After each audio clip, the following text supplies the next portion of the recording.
Jai Shri Krishna. Saturn will be transiting very soon into the sign of Aquarius or Kumbha Rashi. This will happen on the 17th of January 2023.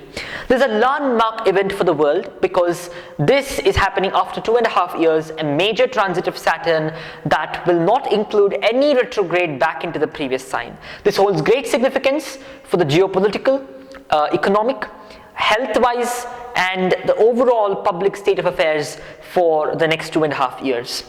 Saturn's transit will also impact how the world views things. What will happen in the next 2.5 years also can be judged partially by looking at Saturn's transit.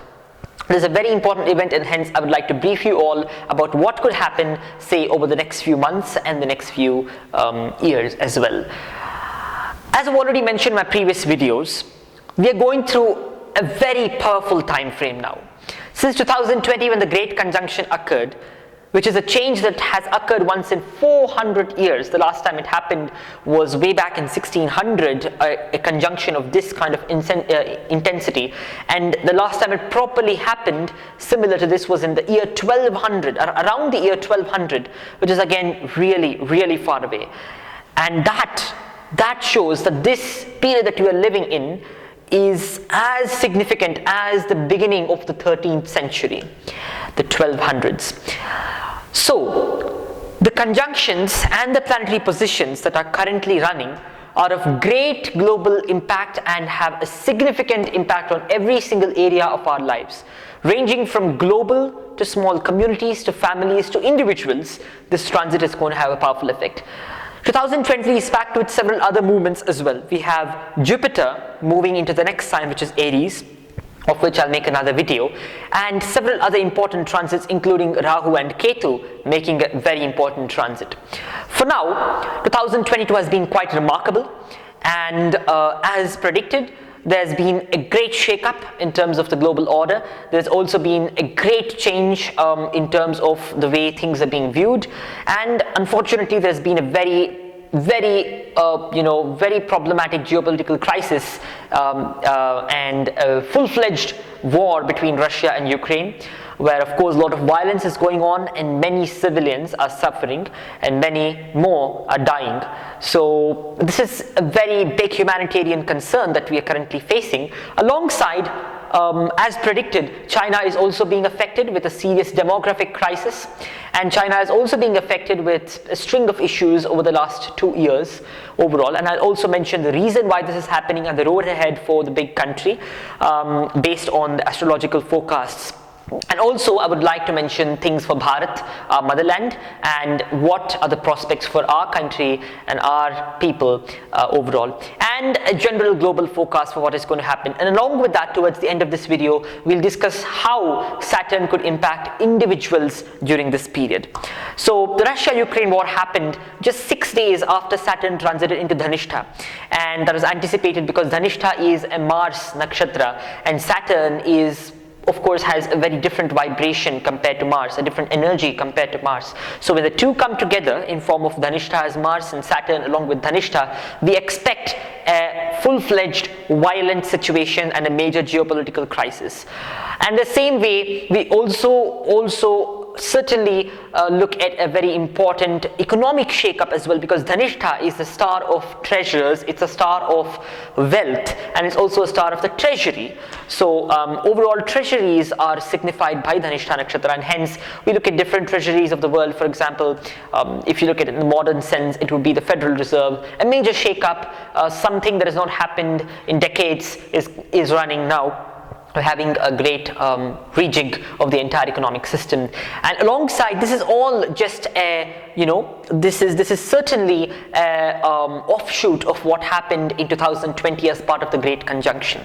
So this Saturn transit is happening in the sign of Dhanishtha nakshatra, and Saturn entered this on the 18th of February 2022, which is very important to understand.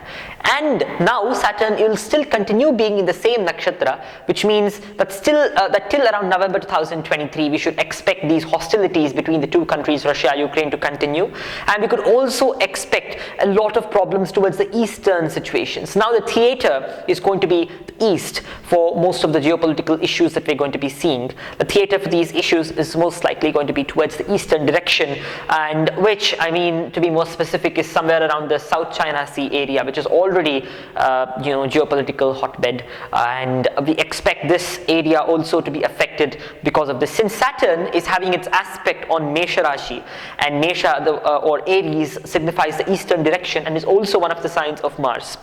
Between July and August 2022, Saturn and Mars will come in a direct opposition, of which I'll make another detailed analysis. But Saturn and Mars coming in a direct opposition, that too from Simha Rashi to Kumbha Rashi, signifies that there can be a major water storage related or fire related or air related disaster around mid 2023.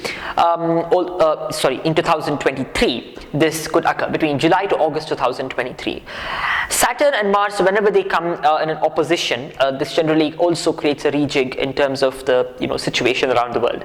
And now coming to when the overall situation around the world would be peaceful, especially relating to the Russia-Ukraine war, which, as I mentioned, is very, very serious at the present moment. And the reason for it is that the powerful influence of Mars colliding with the powerful influence of Saturn in this asterism of Dhanishtha actually sparked the entire crisis. People were expecting peace, but in my video previously I just mentioned that this war is likely to continue, and now I would like to mention that it's going to continue at least till November 2023. Around March 2023 there will be some hopes for peace. However, the peace will not be long lasting, and you could expect some kind of peace, or at least some kind of reduction in the intensity of the war, which is increasing every day, and we could expect some kind of reduction after November 2023.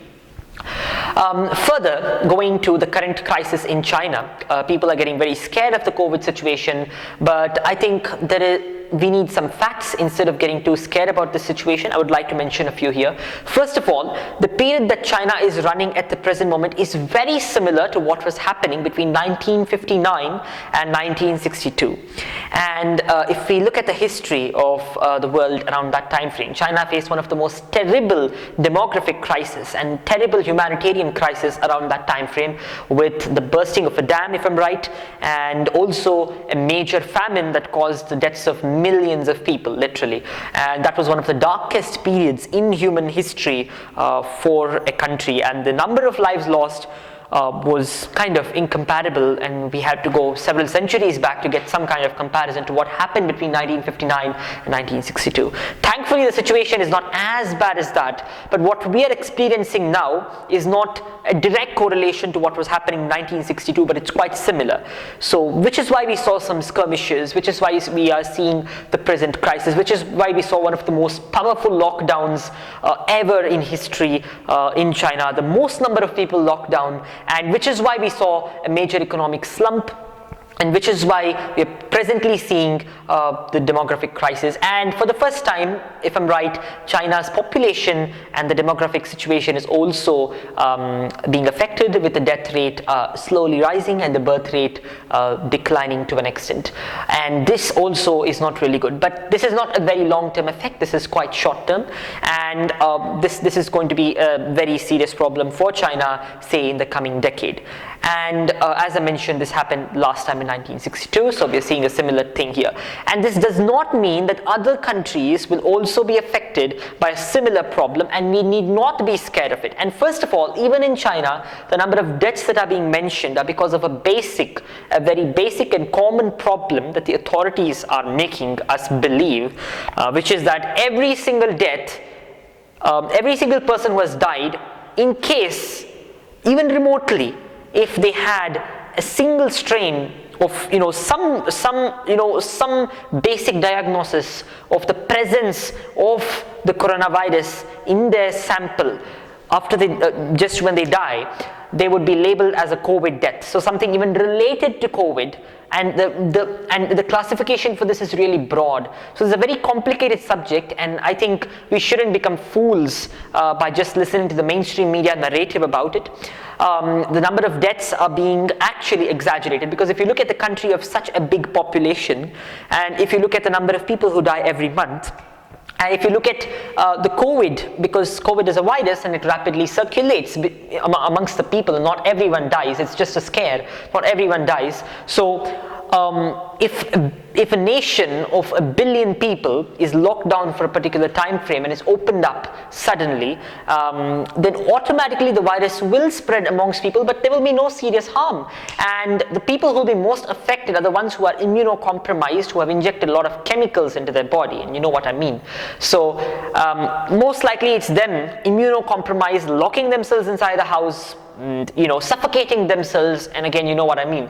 So suffocating themselves all day, not exposing themselves to sunlight, and old people beyond age 65, and those people have passed away. And this is certainly a problematic situation, but not a cause of major fear across the world. I don't think there will be any serious lockdowns in the near term in other countries, and of course not in our country in the near term. I don't expect any serious problems, and I believe that the COVID story is finally almost over, and we're not going to see any more major responses, major coercive responses from the governments across the world towards this, as predicted in my previous video in 2020, when I predicted that after November 2021 we would see COVID taper down absolutely. And that's something we've seen now. The current global deaths and the current cases for COVID are actually nearing an all-time low. So this is certainly a major change, so we can leave that aside. And coming now to the next part, which is about the economy. Of course, the risks of a recession have increased, and there is a serious problem with inflation. The current numbers, etc., are really problematic. This would push many millions of people into poverty and would cause a lot of trouble.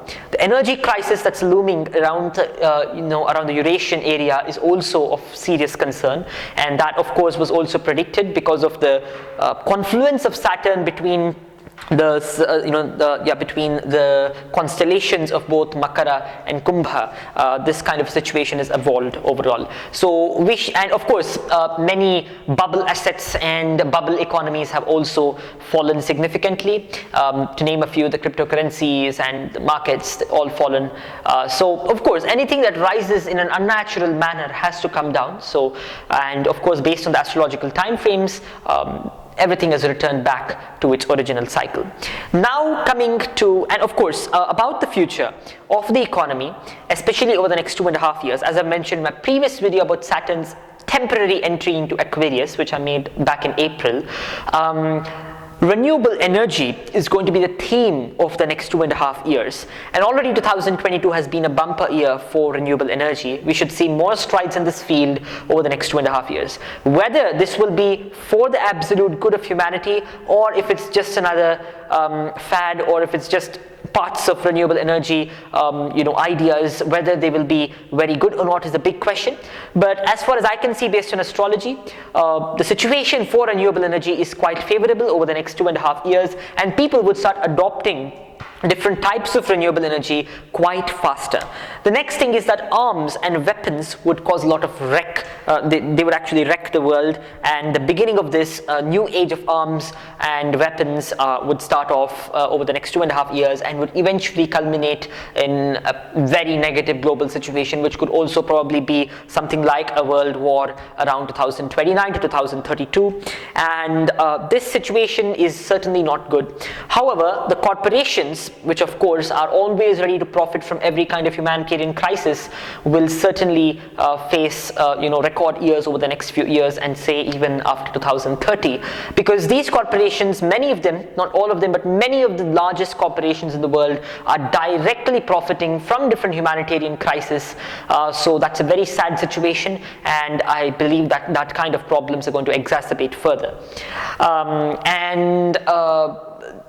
renewable energy kept aside, it is very much likely that over the next 2.5 years, around the next 2.5 years, we are most likely going to see, before the end of 2025, a major water related disaster. And I have to research some more on this subject, and I'll get back to you with an update.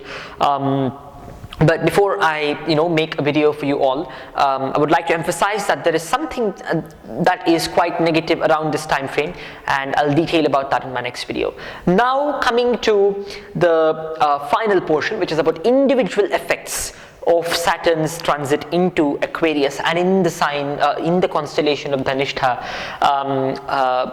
The scriptures generally state, the astrological ancient scriptures generally state that when Saturn transits in a particular nakshatra or in a particular sign, contrary to the popular belief that your situation is going to be really bad and people are very scared of Saturn's transit in a particular sign, but based on the scriptures as well as my personal experience as well as experience with horoscopes, I don't see any serious problems, and depending on the situation, Saturn can be either favorable or unfavorable for a particular person. So to understand this better, one needs to study the horoscope deeply, but overall, people born in Dhanishtha nakshatra and people born in Shatapishak nakshatra and people that's after March 14, 2022, and also people who are born in Kumbha Rashi must be careful, along with Makar Rashi, and also people born in Meena Rashi. That translates to Capricorn, Aquarius and Pisces. These three signs need to be careful, along with the nakshatras of Dhanishtha and Shatapishak in the short term. So careful in the sense, one must avoid things that are too excessive, one must avoid being too risk-taking during this time frame, especially these kind of people. Risk could cause problems, and one must also take care of the health, be it emotionally, spiritually, mentally, physically, even financially and economically. People must take care of their individual health overall, and one must try to think of God during this time frame, especially when Saturn transits. It's a transformative time frame, so let's use it to understand who we are essentially and to progress in the real way, not look at the GDP figures all the time, not look at the economic figures all the time. Sometimes a recession and a negative situation in the world is an opportunity for us to reflect on ourselves and to reflect on the structure of the way we humans currently operate. And it's very important to have a lot of devotion to God during these times, of course. Whenever there is a transit, whenever there is a negative situation, I know that many people are being laid off, and a recession is looming, of course, and many people have been laid off. When I say many people, it's to the tens of thousands. So in case in your country this is the case, then you need to be a little bit careful, but at the same time just have faith in God and use the time to introspect on where you're heading and probably take a detour in case your path is wrong. And coming to the last portion, which I just forgot to mention, about India, Bharat, as I prefer to call it based on the scriptures. Our Bharat Mata is a very powerful and rich country since the beginning of times. Of course, just as every country has its own rise and fall, we have gone through testing times over the last, say, 400 years.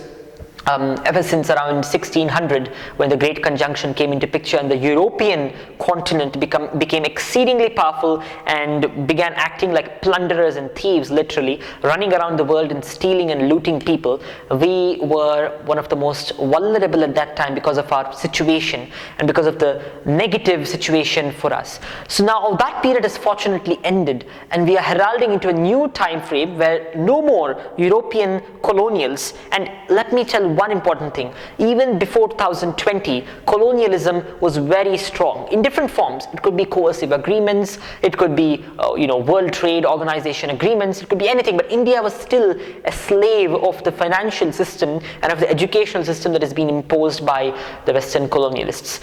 Now we have the opportunity as a country, as a people, to grow spiritually and to reiterate our customs and beliefs, our ancient traditions and our culture. We have this golden opportunity which we must seize. We don't need to be running behind numbers. It's not the GDP that will tell us whether we are a rich country or a poor country. We need to be spiritually rich. We need to be morally rich. We can't just be running behind money. There's always someone who's richer in society. That's how the material world is. We need to instead go behind our values. We need to get those values back as a civilization. We need to think of lesser, and we need to think of being better people. We need to think of reducing our harm to society and even to the extended members of this world, Vasudhaiva Kutumbakam, which includes animals. And as a country, we need to focus on these areas as a people. Of course, this is not going to happen overnight. This is not going to happen, say, in the next few years. This is a process, and I see it happening in communities slowly and steadily, and I hope that we become better people as a country, and we also inspire the world to be better as well. Thank you. Jai Shri Krishna, Jai Shri Ramachandra, Jai Shri Lakshmi Narasimha. Also, I would like to mention that all of these predictions that are being made about the global situations and the overall state of affairs and the mundane predictions that are being made for the world are all based on the ancient aphorisms or the sutras of the great sages in the past. For example, Varahamihira, Parashara, etc. These rules are the foundation for most of my analysis, and along with global history and analyzing the cycles, I use these aphorisms as the basis to understand each one of the positions, and therefore I must offer my obeisances and respects to the great sages. There are 18 such sages who have contributed immensely to astrology, and several others who have helped us understand what these great sages meant. Some people don't understand why and how these sages got that much knowledge and how they were able to assimilate the effects of celestial objects on humans. This is sometimes not, it is just incomprehensible, and certainly it is understandable because the wealth of knowledge that is there in our scriptures, sometimes the knowledge that science, modern science only confirms later on, is already there in the Vedas. How were they able to gain this much knowledge? The simple reason is that in any field of modern knowledge, there are two types. In any field of knowledge that we have, in any field of material knowledge, there are two types. One is analytical.